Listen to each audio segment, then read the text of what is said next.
Hi everyone, I am Dr. Forum Parekh. I am consultant gynecologist and laparoscopic surgeon at Aditya Birla Hospital, Veeraur. So welcome to my Tiny Care channel. Generally हमारा भारत देश है वो अपने धर्म के प्रति काफी समर्पित है। हमारे देश में हिंदू, मुस्लिम, सिख, ईसाई सभी धर्मों का इतना प्रभुत्व होता है और जब भी ये धर्म की बात आती है तो आती है बात उनसे जुड़ी हुई प्रथा की। तो यस, आज हम बात करेंगे कि करवा चौथ का व्रत है या फिर रमजान के रोजे है या फिर पर्यूषण है, ये प्रेगनेंसी में सेफ है कि नहीं। तो हम आगे बढ़ने से पहले ये जान लेते हैं कि प्रेगनेंसी में हमारी बॉडी में और पाचन तंत्र में क्या क्या चेंजेस रहते हैं। तो जब भी महिला प्रेग्नेंट होती है तो प्रोजेस्टेरोन नाम का हार्मोन है, एचसीजी नाम का हार्मोन है, रिलैक्सिन नाम का हार्मोन है, ये सारे बढ़ जाते हैं। तो इससे क्या होता है, इससे पाचन तंत्र है उसकी गतिशीलता कम हो जाती है, पाचन तंत्र है वो मंद हो जाता है, जिसकी वजह से काफी बार महिलाओं को उल्टी होती है या फिर उल्टी जैसा महसूस होता है या फिर गैस की तकलीफ होती है या फिर काफी बार कब्ज होता है या फिर जो पाचन जो कम हो गया है उसकी वजह से खाना काफी बार उल्टा ऊपर आ रहा है, ऐसा फील होता है। पर्टिकुलरली ये जो सोने के टाइम पे उसको काफी बार ऐसा होता है। और जब भी महिला फास्ट करती है, पर्टिकुलरली 4 या 5 घंटे से ज्यादा भूखी रहती है, तो ये सारे सिम्टम्स है, उल्टी है, गैस है, एसिडिटी है और कब्ज है, वो सारे सिम्टम्स बढ़ने की संभावना ज्यादा रहती है। जब भी महिला फास्ट करती है तो हम डिस्कस करेंगे उसको, मदर को और बेबी को क्या क्या रिस्क हो सकते हैं। तो सबसे पहले मदर का डिस्कस करेंगे।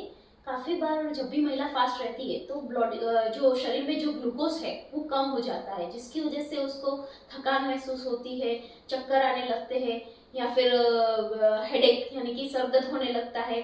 दूसरा है कि शरीर में अगर पानी कम हो जाए तो पेशाब जो है वो कम हो जाता है, जिसकी वजह से पेशाब में जलन या फिर पेशाब में रसी होने की संभावना रहती है।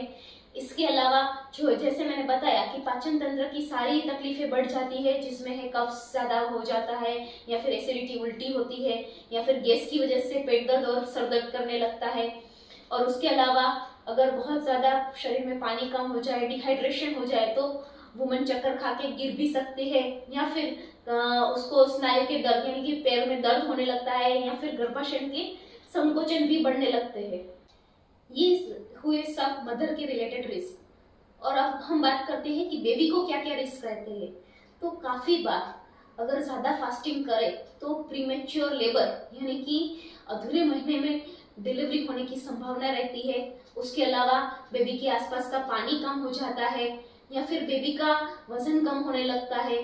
कुछ ऐसे सीवियर कंडीशन में बेबी की अंदर ब्लड ना मिलने की वजह से डेथ भी हो सकती है। तो जिन महिलाओं को डायबिटीज है, हाई ब्लड प्रेशर है या फिर एनीमिया यानी कि हीमोग्लोबिन कम है, जिसको हम पांडु रोग भी बोलते हैं, या फिर पहले एबॉर्शन हो चुका है, मिसकैरेज हो चुका है या फिर आगे अधूरे महीने पे डिलीवरी हुई हो या फिर आगे का बच्चा मर चुका हो, ऐसा पैदा हुआ हो, तो ये सारे चीजों में मदर को फास्टिंग अवॉइड करना चाहिए।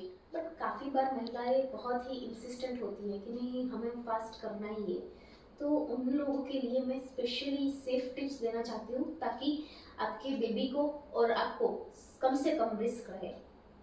तो सबसे पहला टिप कि जब भी आप फास्ट कर रहे हो तो पहले 3 महीने में और आखिर के 3 महीने में अवॉइड करना चाहिए।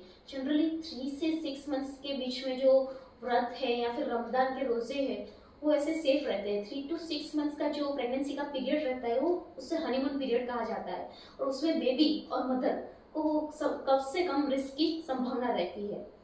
फिर दूसरा है कि आप रोज फास्ट ना करके रोज रोजा ना रखें, इसकी बजाय या फिर ऑल्टरनेट डे या फिर 2-3 दिन में एक बार, या फिर सबसे बेस्ट कि जो आपके 1 या 2 सबसे बड़े रोजे हैं वही रखो, तो आपके और आपके बेबी के लिए दोनों के लिए सेफ रहेगा।